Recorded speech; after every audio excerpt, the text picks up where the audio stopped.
So, word on the street is that people are questioning chronic inflammatory response syndrome or CIRS or mold illness. So, in this video, I am going to talk through what is CIRS, how some people are affected by CIRS, and I think a lot of people in the carnivore space, and what it means for you.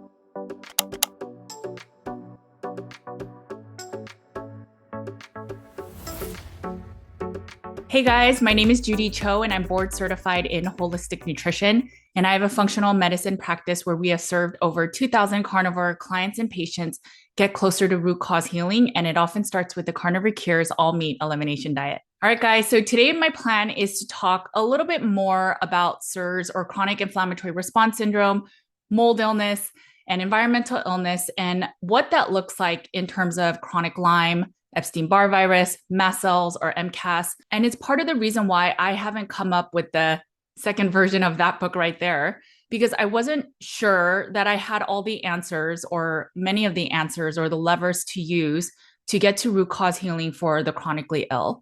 But in this episode, I'm going to share a little sneak peek of what I think really is the whole umbrella of what it takes to heal from chronic illness. And as a bonus, I hope that the people that are questioning CIRS or mold illness will watch this video and realize that there's actually something to this and that everything regarding CIRS is the most evidence-based research done for a protocol when it comes to environmental illness, especially with mold and biotoxins. Okay, so I'm going to share a few graphics with you. First of all, I want to give a big shout out to Bianca on our team.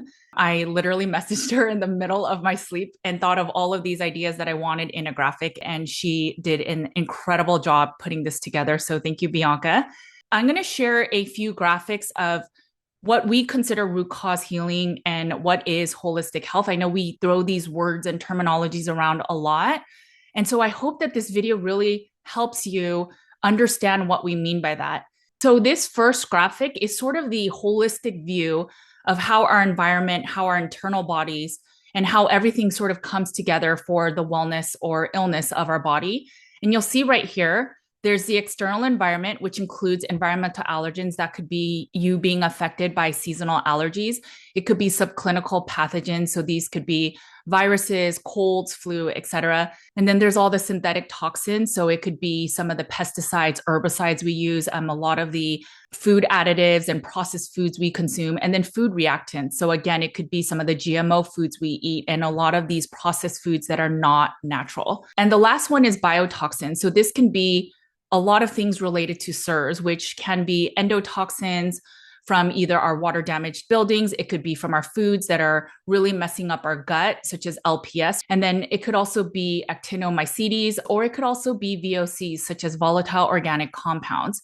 This is where I talk oftentimes about that bucket. So when our bucket is overfilled with a lot of these external environmental factors, you are going to start feeling it in your body. Now, the interfaces, our brain, our skin, our respiratory, and our gut, these are the areas where they are the most susceptible to the external environment. And then we have our internal self. So this is our neurotransmitters in our brain, or even in our gut, we have neurotransmitters as well.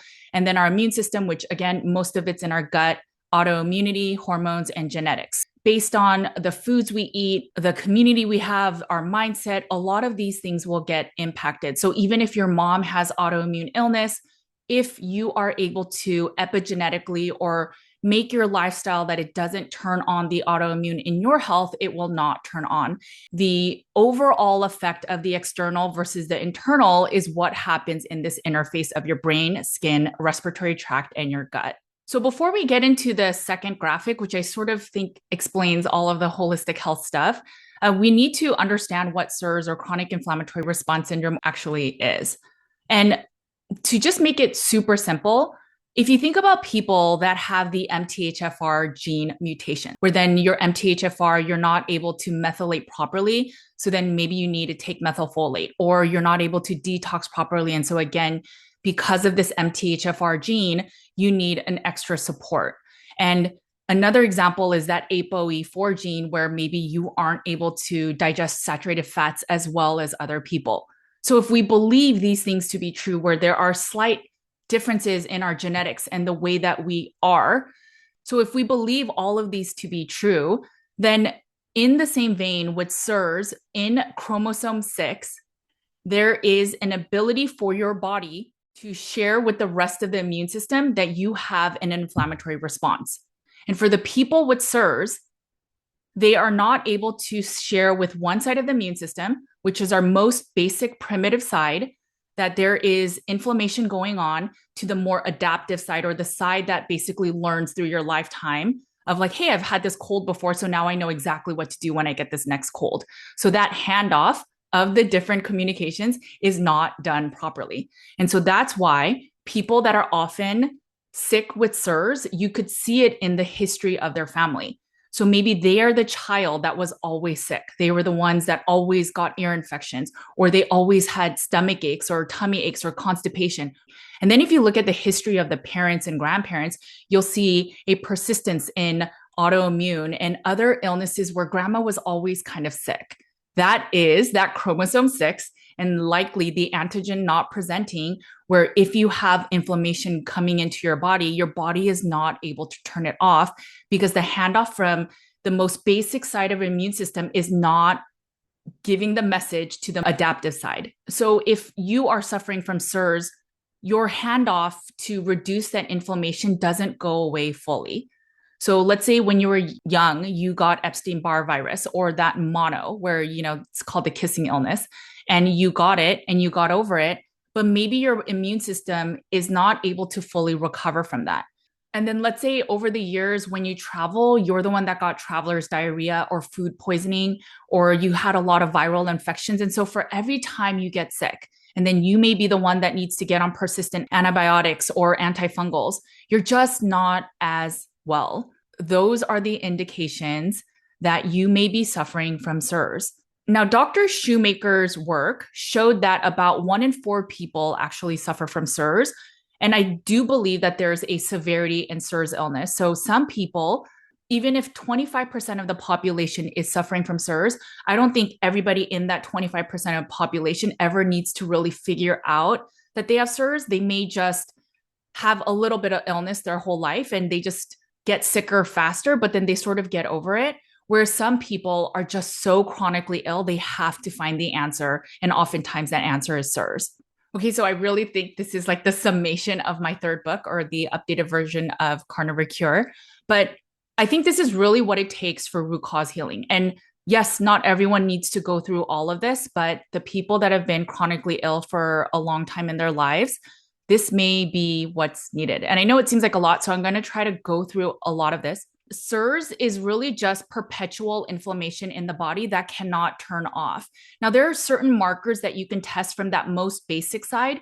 When we test inflammation, when we go to our typical doctors, we test the adaptive side, or that side that's learned of a lot of our illnesses and knows what to do. So when we are testing our hsCRP or our C-reactive protein, we are not testing the right side. So you can show very little to no inflammation as a CRP marker less than 1, but your CIRS inflammatory markers can still be elevated. And since some people are questioning even the labs, let me show you our diagnostic protocol. So I will put this in the show notes. But this is the diagnostic criteria for chronic inflammatory response syndrome. It was a report of the Consensus Committee of Surviving Mold. What I do want to share with you is that there are certain inflammatory markers that we test, for example, MMP9, C4A, TGF beta 1. You could see some of the markers right here. It is not that TGF beta 1 is solely CIRS. That is not a true statement. And no one in the surviving mold or the Shoemaker community says that. What we do say is a certain amount of these markers being elevated plus symptomatology is often the case definition to be CIRS or suffering from CIRS. One thing as an example that's very interesting is we found that during COVID, a lot of the people that were suffering from long COVID had elevated levels of TGF beta 1. And one of the medications that we used during CIRS was also used for acute issues with long COVID. So when people are saying that these markers are meant to be high, that makes zero sense. We have run hundreds of markers on so many different CIRS patients, and we have seen markers all over the map. We will see people with normalized C4As, but their MMP9 is high, or their TGF beta 1 is high, but their MMP9 is normal. Again, without understanding CIRS and what is the diagnostic criteria for CIRS, you will not understand what these markers mean and what the case definition is to be diagnosed with CIRS or chronic inflammatory response syndrome. So for the sake of time, I'm not going to go through this, but what I do want to show you guys is they explain everything to the letter. So you see right here, it explains what CIRS is, the case definition based on the US General Accountability Office. And it explains all of these things. Again, it's the multi-system, multi-symptom illness. So different systems in your body and multiple symptoms are affected, which then, based on peer-reviewed publications, shares how you get to a case definition. And a lot of what is part of this case definition is symptoms and the patient that is in front of your face. I don't think we should gaslight people. I think we should really try to understand what CIRS is and maybe even SIBO and SIFO as well. But these are real illnesses. And when you tell people that they don't exist or they're not real, that is such a detriment to people that can possibly heal this illness. Okay, so going back to this graphic, I like to look at the blue as the triggers that will basically turn on the activation of CIRS. Remember, it's that chromosome 6 that is not able to do the handoff. And for some people, maybe they never get sick enough that they may have underlying CIRS, but they never lived in a moldy building. They never had super chronic illness or trauma. And so they are okay. But the way that we view CIRS is this dark blue section is what can basically activate CIRS. So it's mold, biotoxins, VOCs. Again, this is all in water damaged buildings, and then endotoxins and actinos. Now, I think endotoxins can also be from what we eat in our gut. Our gut produces endotoxins when we have a bad gut microbiome. And then we also have chronic Lyme, lots of virals such as Epstein-Barr, and then vaccines and COVID-19. These things can turn on that inflammatory response. So think about vaccines. We oftentimes put a little low dose of the pathogen itself, so that then our immune system gets used to it. We'll do that handoff, and then we'll help our bodies to heal. But some people, that handoff never happens because that chromosome 6 is not working the way that it should be, especially for inflammation. Now, the way that I see this light blue section is these are not things that will necessarily turn on CIRS, but they will get exacerbated by CIRS. So for a lot of people that are suffering from chronic gut dysbiosis or autoimmune, it is not that we have to go after just autoimmune. Yes, we must always go after the gut because the gut has most of our immune system in it. But if you look at all of these different areas, you should not be tackling parasites for 5 years after you've changed your diet, you've done supplement protocols. That means that there's something else that is more root cause. Same thing with toxins. If you are so sensitive to eating gluten, or if you are sensitive to eating foods that have glyphosate on it, now they are all toxic. There's no question that these things are not ideal for us. But if we get sicker and quicker than most people, then usually it's because there's something more root cause. And then the same thing goes with mast cells or histamines. If you eat something or you go out and you have a histamine type reaction and you just don't feel well, and so the answer is to not expose yourself to that for a period of time to quell your immune system, that makes sense. But from a long-term perspective, you want to find why are your mast cells overreacting like that? And for a lot of people, we find that CIRS, this whole process, this whole umbrella is what is triggering this response. So as we're talking about mast cells, let me talk a little bit about the mind body. We have mast cells in our brain as well. So when we are perceiving threats or we are afraid to go outside, or we think that thing we eat, that thing we get exposed to is going to absolutely affect us, I promise you it will absolutely affect you, because whatever you perceive, your brain starts releasing those chemicals, including mast cells, that will start protecting you, and then it affects everything. That's why it is so important to start rebalancing your nervous system. So if you feel tension and cortisol starting to release in your body, you have to tell your body to start calming down. And there are tools, there are ways to get over that. I believe core wounds is a big thing that we need to start healing. These are our childhood traumas or our younger years trauma of maybe having really bad heartbreak or having a bad thing happen to us and we've never really dealt with it. And maybe through traumas and core wounds, we end up turning to addiction. So we don't really deal with our problems or our hurts or our emotions. And so instead, we turn to the vice that gives us that dopamine kick so we don't have to think about it. And we basically have an escape. And when we do this, even though our mind kind of shuts these things off, we may overall not be super happy in our lives, or it's that our body is still hurting. So it's that saying where the body keeps the score. So in our practice, if you look at the foundations over here, we really focus on diet. Obviously, carnivore as an elimination diet for gut healing, that is something we so advocate, and we think it's critical to even start working on CIRS. And we think of sleep, exercise, lifestyle, as well as the importance of community. So these things are so important in healing, but sometimes we need more to get further healing, especially when it comes to CIRS. If you don't have the ability to present that antigen to the other side of the immune system, and you do the diet right, you sleep right, you exercise right, how will that chronic inflammation reduce? How will those biotoxins reduce from your system if your side of the immune system that can clear it is not recognizing it? And that's where CIRS, that whole protocol that Dr. Shoemaker created, is so powerful in giving you that final step in root cause healing. Now, the part where it gets really confusing is people are like, well, I think I have Lyme, not CIRS. I really think that the umbrella part of CIRS, so if you reduce the overall inflammation, so if you can take a binder and reduce some of the biotoxins, or you get out of a water damaged building, then you're reducing the inflammation like carnivore can reduce inflammation. And if we reduce the inflammation, then your body has the energy to start removing any excess Lyme or excess Epstein-Barr virus. It's usually when the bucket is so full. So I'm going to grab my cup. So if you think about the cup, okay, so COVID-19, vaccines, Epstein-Barr, and endotoxins. If it gets full, then any little thing then will make you start feeling sick.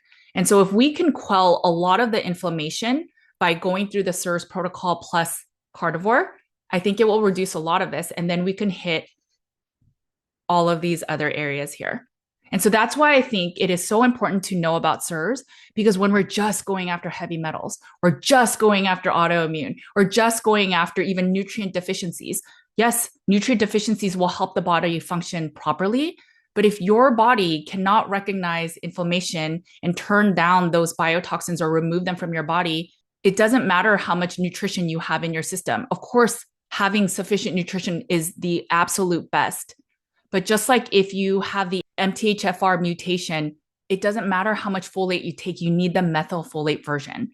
I would love to go through every single one of these, but I think it would take so long. And I promise you, I'm going to get into so much detail of all of these things in the next updated version of Carnivore Cure. But one thing I do want to bring up of the heavy metals is our practice treats heavy metals last. And yes, if you have heavy metals in your blood work, so that means it's acute, so it's literally in your blood, there are things and binders and stuff you could take to remove those heavy metals.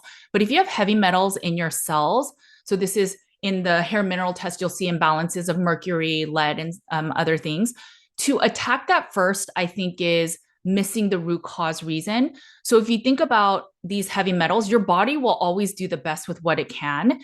And mercury will be the same size and shape as other minerals. And so if you're deficient in other minerals because you have all these other types of illnesses, your body might be holding on to mercury or lead to have the spark plugs so things can happen in your body. And so maybe when your body is more nutritionally sufficient, then maybe the heavy metal issue will no longer be an issue. And the only reason I say that, and I believe that, is because we've done hair mineral tests for multiple people. When we start balancing people's minerals without getting on any chelators or anything that removes the heavy metals, the people's heavy metals start balancing on their own. So if you can do less harm on the body, I'm a bigger fan of that. And so again, these are these just crazy nuances that we see in our practice. Okay, so this is just another view of that. You can always pause this part of the video and just take a look. We focus on foundations. Obviously, these things are super important. And then within these foundations, these are some of the big ones that we address ourselves. And this is how we find root cause healing. Obviously, this isn't a simple answer. This isn't a 14-day fix. If I am being the most ethical to help you get to root cause healing, this is what we need to get to. Now, if you don't have a lot of this, then maybe just doing this elimination diet, as well as maybe doing some of the mind body, is enough for you to heal. But a lot of people that were so desperate to try a carnivore diet because they were unwell oftentimes fall into the CIRS bucket. I hope that brings a little bit more clarity into what CIRS is. It is not just water damage buildings. I know that that's a bulk of where we get sick, but it is beyond just that you get sick from a water damage building. In fact, there are some studies done that shows how long COVID is actually probably CIRS just turned on. I will put those studies in the show notes as well. So if you are suffering from long COVID, I highly recommend looking into CIRS and the CIRS protocol. All right, so the first question is, how does this differ from other chronic illness such as autoimmune, chronic fatigue syndrome? I think the biggest thing I would recommend is, where's your root cause of the autoimmune? So autoimmune absolutely will be impacted by your gut health. But if you've done gut supports and you've done the carnivore elimination diet and you're still not fully better and your autoimmune antibodies are still present, so then what next? So that's where I think you have to always wonder, where is the root cause in your illness? And if you can't find that root cause, then you have to dig deeper, that you might be looking at a symptom of a root cause. And that, in fact, is what is causing that particular illness. And I really think a lot of people suffering from autoimmune are suffering from CIRS. It's not everyone, but I think there is a correlation. Hey guys, just a really quick interruption. If you notice, we don't really run ads on this YouTube channel. And just being fully candid, instead of making money on external sponsors, we really wanted to share more about our functional medicine practice so that if you ever need it, you know that what we offer and what we can provide in terms of service and products. If you didn't know, our private practice has one-on-one sessions. We have packages. We do group calls with CIRS and with mind body or nervous system regulation. And we also do a lot of functional tests. Some people do a complete wellness panel with us. So once a year, they get a detailed, comprehensive blood work to see how their health is doing. We also do functional tests such as stool tests to see if you have parasites or candida or H. pylori. We also do a lot of the Dutch urine as well as saliva tests to make sure that your hormones and thyroid is functioning well. Our flagship is our symptom burden, where we really trust the innate wisdom in our bodies. And so we are trying to see, what symptoms do you have? Because oftentimes a combination of symptoms is related to a specific system. We focus on gut health, where we try to get people's gut healing, because most of our immune system is in our gut. If you make your own body stronger, you will be a lot more resilient to everything that is in our toxic world. We believe in wellness for all, and not everyone can afford to work with us. So we provide a lot of free guides, free ebooks, free downloads, free tactical things to get you healing in your wellness journey. We also write comprehensive, detailed articles. For example, why a carnivore diet may have lower T3 markers, but may be in fact okay. I hope that the content I share is enough for you to get healing. But if the needle is not moving enough with a carnivore diet, with lifestyle changes, with mind body work, if it's not moving enough when you are working alone, just know that we have the services to support you when and if that day comes. Because we are holistic health, we also have a prescriber. So if you are on thyroid medications or hormone medications, or you need medications for CIRS, we are able to walk you through the process. Our goal is to get you off most of your medications. All right, guys, thank you for being part of this community. Let's get back into the video. I know that people with chronic fatigue syndrome say that they're just sort of wired to have chronic fatigue, and I would challenge that. I always think that there's a reason, including mast cells. So most of the mast cell experts I've interviewed say that mast cells are not the root cause. It is something that causes so many symptoms. But mast cells usually paired with Lyme, with mold illness, or with CIRS, with things like Epstein-Barr virus. But even with Epstein-Barr virus, I think 90% of the world gets it, but only certain people still deal with the struggles of keeping it at bay in their immune system. So why is that, right? If 90% of the world gets it, and a certain subset always has EBV in their blood, and you could do blood work on the IgG or IgM, then it shows that maybe your immune system's having a difficult time because this bucket is full or fuller. So if you can get to the root cause of quelling that inflammation, then you can support your EBV as well. Okay, so what is root cause? So I hope you guys know that I am a huge proponent of carnivore. I've shared enough about how it saved my family, and it's given me my life back, that I can enjoy my life and really be in the moment with my family. So forever, I will be grateful for the carnivore diet. But when I started working with people, I really saw that even if people went super strict, went ketogenic carnivore, meaning that they had super high ketones, but were eating all meat, super high fat, moderate protein, doing gut supports, they weren't healing enough and not healing enough like I had of the healing. And there were moments where I thought maybe you're cheating on your diet. And I soon realized that no, it's just I'm working with the canaries in the coal mines. And for sure, there are people that don't get fully better with just diet alone. It's not that the diet isn't good enough. It's just that diet isn't the only answer. You could still get sick. Think of a fish tank. I've brought this up before, but think of a fish tank and think about the fish. You could feed the fish the best foods in the world. But if the fish tank and the water is dirty, that fish will be not that healthy. So I think we have to understand that sometimes it's not diet alone. And it's not that carnivore then is a not so ideal diet. It's just that you've tried the strictest elimination diet and carnivore isn't fixing it enough. And that means that it's probably something beyond the diet. And so I would always think about the fish tank example. And so if you have to, so let's say you're on a carnivore diet and you have to do all this biohacking. So a lot of the ones I hear is as soon as they wake up, they have to do a lot of the ice baths and do these cold plunges and have this whole hour routine of like waking up with the sun, making sure to eat right away, doing exercise, doing the cold plunge, then going into the hot sauna. And then maybe they'll have a somewhat normal day. And I think if you have to do that long term, then there's a band-aid in there. And I'm not saying not to do those things, but you probably need to dig deeper to find your root cause. Because ideally, I would love for you to just have a day that you don't do anything and you still feel relatively normal. That's what I consider root cause healing. And that's what we will strive and advocate for in our practice. So if carnivore is not the root cause answer, why should we eat carnivore? So many reasons. I have a whole video on why carnivore is the ultimate elimination diet, especially for inflammation. So we are working towards doing a study where we are going to show two different populations. One population is already starting the carnivore diet, and then another population where they didn't eat anything other than whatever they were eating. So say the standard American diet. And we then run blood work, the CIRS blood markers like the MMP9, TGF-beta, and then we are trying to see. So my hypothesis is that the CIRS blood markers for the people eating strict carnivore will be lower. The inflammatory markers will still be elevated or out of range, but will be lower compared to somebody that's eating the standard American diet. And so that's the study or paper we're working towards.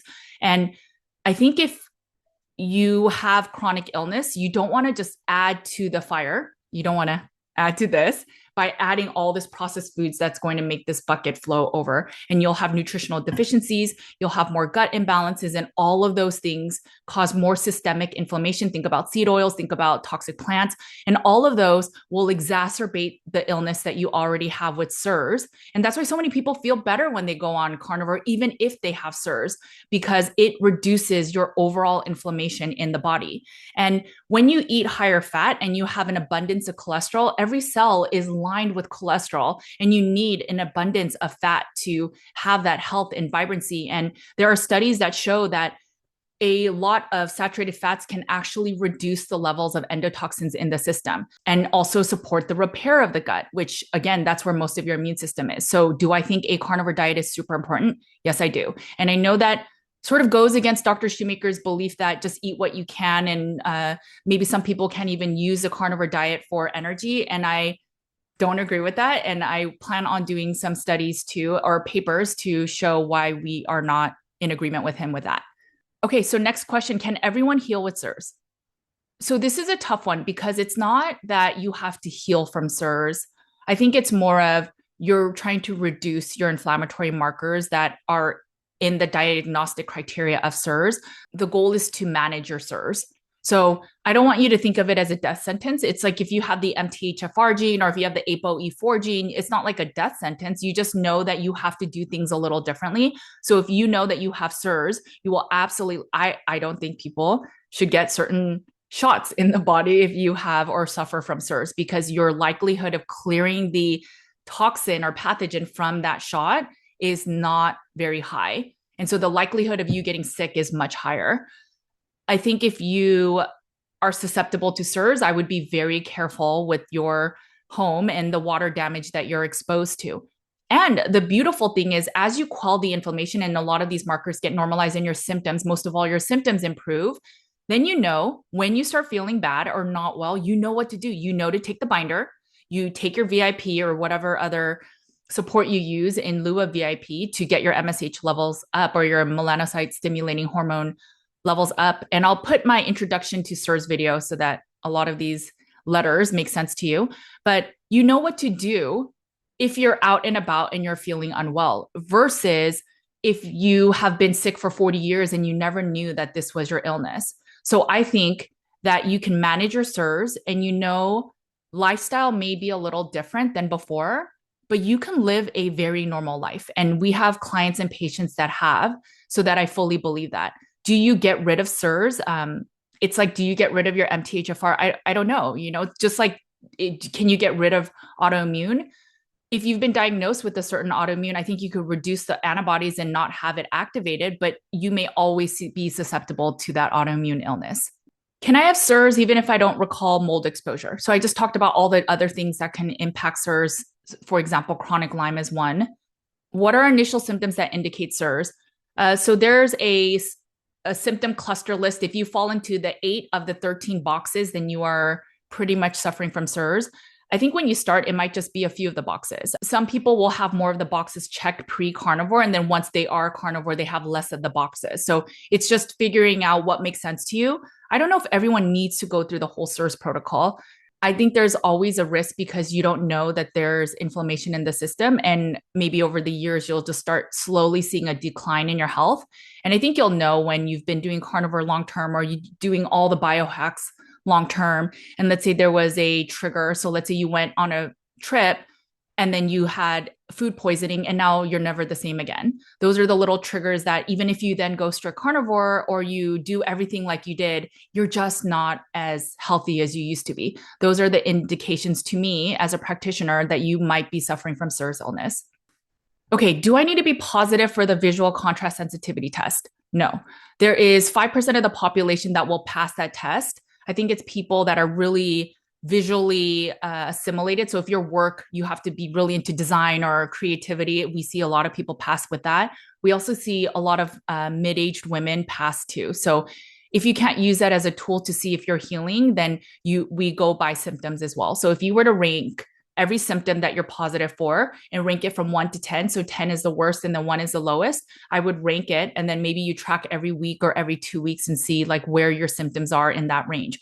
And as you are going through the protocol, you're in a cleaner building, you'll see the symptoms go down and maybe fatigue isn't fully to a 0, but if it's at a 5 when you're at a 10, that's a win. So that's how you know that this protocol is healing.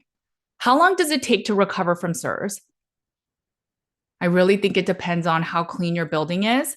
I also think your mind body really matters a lot too. If you start getting scared of every single building you go into and the mold in there and scared of meeting people because they might smell moldy or they're from a moldy building, I think that can actually exacerbate things to be worse. I think it's very important to get out of a bad building, but I also think it's important to get on the right binders and do a strong elimination diet. And there's all these other factors, but I would say if you were able to get into a clean building right away, maybe less than 6 months, I know that people feel better on the binder. You should feel better within a month. Not to say you'll feel fully better, but that you should feel noticeable differences. And please, I highly recommend if you're going to be on Welchol or cholestyramine, please check your cholesterol at least once every couple months to make sure that your cholesterol levels are sufficient. So overlap with other conditions.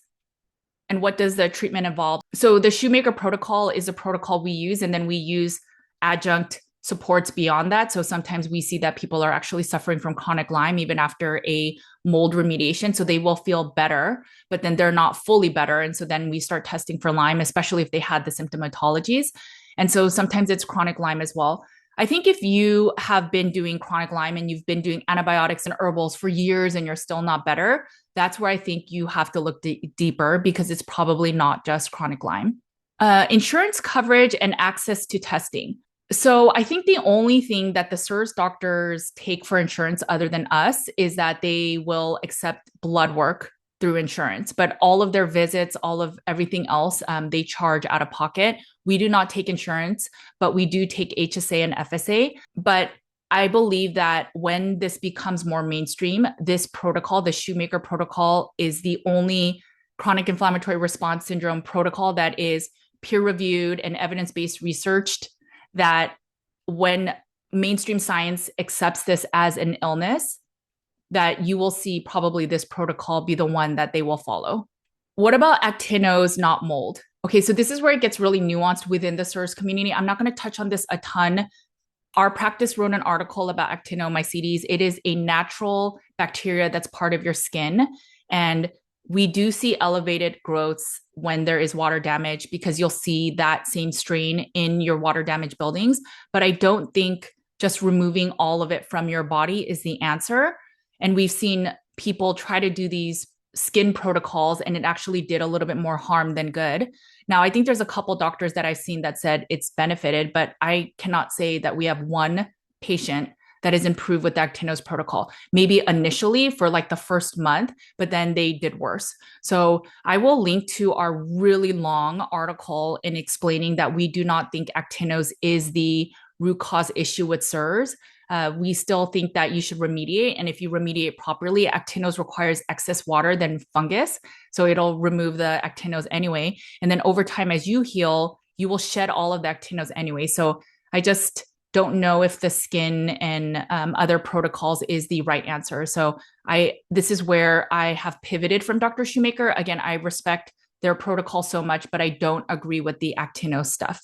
And I will link again to my paper. CIRS sounds a lot like oxalate poisoning. Okay, so this is a tough one. So the majority of the oxalates that are produced in your body are not from the foods we eat. I think it's maybe less than 40%. So if you reduce the consumption, of course, it'll reduce the production inside your body, but your body produces its own oxalic acid.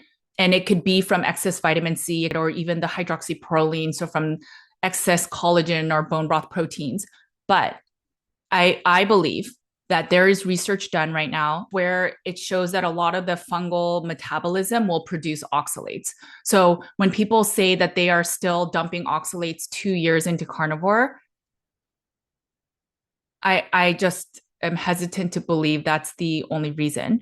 I'm going to read a couple things so that I can give you all of the research, but I will put a lot more of this into the book. I think initially, if you start having these oxalate type dumping effects, then it's probably true. But after a certain period, I just don't think that's the case. Okay, so certain fungi, including Aspergillus and Penicillium species, produce oxalates as metabolic byproducts. So when Aspergillus and Penicillium colonize the gut or are inhaled and persist in the body, they directly contribute to the oxalate load. In people with mold exposure or fungal dysbiosis, the body may absorb some of these fungal-derived oxalates. So the second part is gut dysbiosis and oxalate-producing bacteria. So there's fungal overgrowth, which often disrupts the balance of beneficial gut bacteria, including those that help break down dietary oxalates. So for example, there's a bacteria, Oxalobacter. It plays a key role in degrading oxalates in the gut, and it reduces oxalate absorption. But a disrupted gut microbiome from mold or fungal overgrowth may reduce these oxalate degrading bacteria, leading to increased oxalate absorption and urinary oxalate levels. The third and fourth thing is that when you have inflammatory responses because of mold, it can lead to oxidative stress. And then oxidative stress can increase endogenous oxalate production as the body metabolizes certain amino acids, such as glycine and hydroxyproline. Those are the two that I was talking about with bone broth proteins. So they produce oxalates as a byproduct. And then when you have impaired detoxification, the liver detoxification process is compromised. So certain metabolic pathways may shift, leading to an increase in oxalate precursors. As an example, glyoxylate can be converted to oxalate under conditions of oxidative stress or when the body cannot detoxify sufficiently. If you believe you are suffering from long-term oxalate dumping, I would consider CIRS. And I know CIRS isn't the easy answer, but if you are 5 years, 7 years into carnivore or meat-based diet and you're still oxalate dumping, it just doesn't make logical sense to me. The last thing I wanted to bring up is anemia. So there are certain people that are anemic on a carnivore diet. So they have low iron levels. Maybe they have high ferritin. So they have a lot of stored version of iron, but it's not accessible through the blood. And there is a relationship with mold illness and anemia. So, other than mold imbalances, the other three reasons that we often see low iron levels on a carnivore diet is obviously gut imbalances. So, you may need the digestive supports, hydrochloric acid, and all of the things that help your gut function better so that you're breaking down your protein into amino acids and then absorbing it. But other than that, we also see it with chronic H. pylori, as well as we see it in parasites. The other big reason is because we see it with chronic inflammatory response syndrome or mold illness. So we run iron and ferritin and all of the other iron markers when we run our CIRS panel, and we see so often, sometimes the iron will be normal, but we often see ferritin high. And no, it's not because we're eating a lot of meat. The base protein of hemoglobin is our red blood cells, and our red blood cells carry oxygen, and it's in the oxygen that we then have energy. So if we're slow to make heme, so we're slow at making hemoglobin, and then that's slow in making red blood cells. Then without red blood cells, then we're more anemic or we have low iron levels. And so low iron levels means less oxygen in the body. And then you're fatigued. So what are you going to do when you're fatigued? You're going to move less. And so you'll stay home in that moldy building. And so the mold will sort of take over from there. We often see mold illness or CIRS illness impact our oxygen levels. So one marker we test is our VEGF, and we will see oxygen or hypoxia, or we'll see sleep apnea. These are little things that we see where oxygen is not getting to the rest of the body. And this is how mold illness is related to low iron levels. It's the sign of less oxygen. CIRS can be overwhelming. And so that's why we have a group where we try to support people and walk by their side and support them and even uplift them when they need it. And I also think it's really important to still live your life. So there's this balance of, yes, while you're healing, maybe you're all in, but afterward, you cannot be just fully scared of mold and not live your life and not go into any building or just stay in your box of a safe haven, because that's not a life to live either. Just like if you eat carnivore and you want to go to a restaurant and there's a little bit of seed oils in the restaurant, I think you should be able to live your life. Like that is being resilient and robust. And that is living your best life. And this is what holistic health is. But sometimes we have found people where they have to just rethink their life. So maybe they're living in a 4,000 square foot home, and now they have to move into 1,000 square foot and reprioritize their values in trying to be the healthiest they can be. These are conversations you'll have to think about for yourselves. And this is where that mind body work really comes into play. But CIRS is a big factor in why so many people are sick. And I think over time, the truth will be shared. And it's just unfortunate that some people don't believe it's an illness. But I just think that we are doing a disservice when we say, no, that's not what you're suffering from. Just eat your diet and just eat carnivore. I know some people will think, well, mold has always been around, and it's true. But there were laws that were changed in the mid 70s where we started really thinking about saving and conserving energy. And so we started building homes to be really airtight. And so whatever air we have in our house, the house is no longer breathing. So if you have any contaminants in your house or any bit of water damage, it's just circulating in your home. And if your HVAC unit is not cleaned, or there's any bit of humidity or excess moisture, that can then cause the mold to just recirculate all over your house. And when it goes through your lungs and through your nose into your lungs, there's no control or stomach acid to protect your body. And that's why there are things such as aspergillus balls growing in your lungs. I had Bethany on not too long ago, but Bethany Cameron just shared on her podcast that she literally has a aspergillus mold ball growing in her lungs. And it's because when you breathe in mold, it stays. And for certain people, they cannot fully heal without doing protocols, because for them, their body is not able to recognize fully and clear out the toxin through their immune system. I think in the 70s and 80s, so many things got introduced to our lives that now there's so many toxins. Yes, we started getting more shots. Yes, we started using more chemicals and GMOs, and then we started using more seed oils. But we also started changing the regulations of our homes. And I think it's not just the diet and the things we consume, but it's also the air we breathe and the things in our home that can make us sick. This was a lot of information, but I hope it makes it a lot more crystal clear for you about what CIRS is and why it's so imperative to heal, because the biggest thing that CIRS attacks is your brain. And without our brain, we will just not be functioning in a way that allow us to live our best lives. Okay, guys, make sure to eat a lot of meat. Take care of your bodies because it is the only place you have to live. I will talk to you later. Bye, guys.